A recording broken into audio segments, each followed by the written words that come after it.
Ça vient de tomber, perquisition chez les Rothschild dans le cadre de l'affaire Epstein. Je vous explique ça en une minute. Le nom des Rothschild est cité plus de milliers de fois dans les dossiers Epstein, comme vous le savez, sauf que la grosse douille de cette histoire, c'est que la perquisition n'a pas été faite à cause des Rothschild.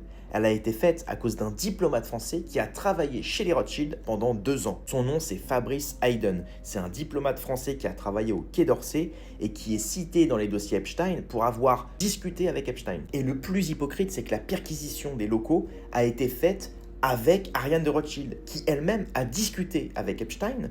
Le mot Rothschild est cité des milliers de fois.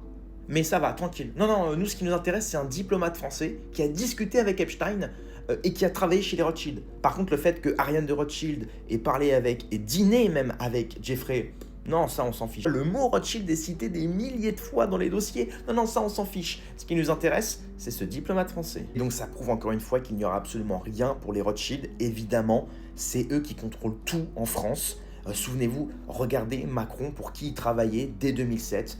Associé gérant chez Rothschild. Regardez Pompidou, à l'époque, pareil, directeur de la banque Rothschild. Ils ont tous un lien avec la finance, donc il est évident que les Rothschild ne tomberont jamais. Maintenant, pourquoi Fabrice Hayden et pas les autres? Alors apparemment, il aurait donné des informations sur la France à Epstein. Justement, est-ce qu'il n'a pas donné des dossiers pour pouvoir faire tenir les politiciens français et les faire chanter justement, par exemple, sur leur position israélienne, sur leur position sur la finance, etc. Si tu veux plus d'informations, abonne-toi et like cette vidéo.